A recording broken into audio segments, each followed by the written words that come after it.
મુખ્યમંત્રી શ્રી ભૂપેન્દ્ર પટેલ ગદેથના ગાયત્રી આશ્રમ ખાતે ગુરુપૂજન કાર્યક્રમમાં સહભાગી થયા. ગદેથડ ગાયત્રી આશ્રમ જેવી આસ્થાની જગ્યાઓએ આવવાથી જનસેવા માટેનું મારું મનોબળ વધુ મજબૂત થાય છે. મુખ્યમંત્રી શ્રી ભૂપેન્દ્ર પટેલ. રાજકોટ, તા 5 ડિસેમ્બર.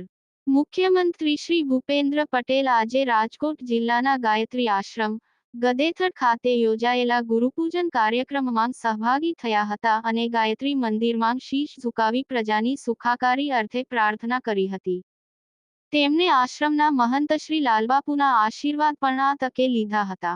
આ પ્રસંગે મુખ્યમંત્રી શ્રી ભૂપેન્દ્ર પટેલે પોતાના સંબોધનમાં જણાવ્યું હતું કે ગદેથડ ગાયત્રી આશ્રમ જેવી આસ્થાની જગ્યાએ આવવાથી જનસેવા માટેનું મારું મનોબળ વધુ મજબૂત બને છે. છેવાડાના નાનામાં નાના માણસની સુખાકારી વધારવા રાજ્ય સરકાર પ્રતિબદ્ધ છે, ત્યારે સંતોના આશીર્વાદથી જનકલ્યાણનો અમારો સંકલ્પ વધુ મજબૂત બનશે. તેમણે વધુમાં ઉમેર્યું હતું કે માગશર પૂર્ણિમાના પવિત્ર દિવસે પૂજ્ય લાલબાપુ સમા ગુરુવર્યના આશીર્વાદ મેળવવાનો અવસર પ્રાપ્ત થયો છે, એ મારે મન ખૂબ મહત્વનું છે. ગુરુના આશીર્વાદ મેળવવા ભાવ મહત્વનો હોય છે. આ સાથે ગદેથડ ગાયત્રી આશ્રમ ખાતે યોજાયેલ ગુરુપૂજન કાર્યક્રમના સુંદર આયોજન બદલ મુખ્યમંત્રીશ્રીએ આયોજકોને બિરદાવ્યા હતા. આ તકે આશ્રમના મહંત શ્રી લાલબાપુએ જણાવ્યું હતું કે સમાજ અને દેશની જાળવણી માટે પૈસા કરતાં સંસ્કારનું મહત્વ વધુ હોય છે. સંસ્કારનું સિંચન આધ્યાત્મિકતાથી થાય છે.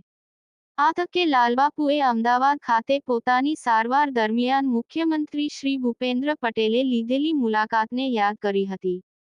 ગુરુપૂજનના આ કાર્યક્રમમાં કૃષિ મંત્રી શ્રી રાઘવજીભાઈ પટેલ, પૂર્વ મંત્રી શ્રી પ્રદીપસિંહ જાડેજા, શ્રી ભૂપેન્દ્રસિંહ ચુડાસમા, શ્રી ધર્મેન્દ્રસિંહ જાડેજા અને શ્રી કિરીટસિંહ રાણા, ધારાસભ્યશ્રીઓ શ્રી મહેન્દ્રભાઈ પાડલિયા, શ્રી રીવાબા જાડેજા અને શ્રી ભગવાનજીભાઈ કરગઠિયા, જિલ્લા કલેક્ટર શ્રી પ્રભવ જોશી, જિલ્લા વિકાસ અધિકારી શ્રી નવનાથ ગભાણે, ગ્રામ્ય પોલીસ અધિક્ષક શ્રી હિમકરસિંહ, અગ્રણી શ્રી રવિભાઈ માકડિયા, શ્રી અલ્પેશ ઢોલરિયા તેમજ બહોળી સંખ્યામાં અનુયાયીઓ ઉપસ્થિત રહ્યા હતા.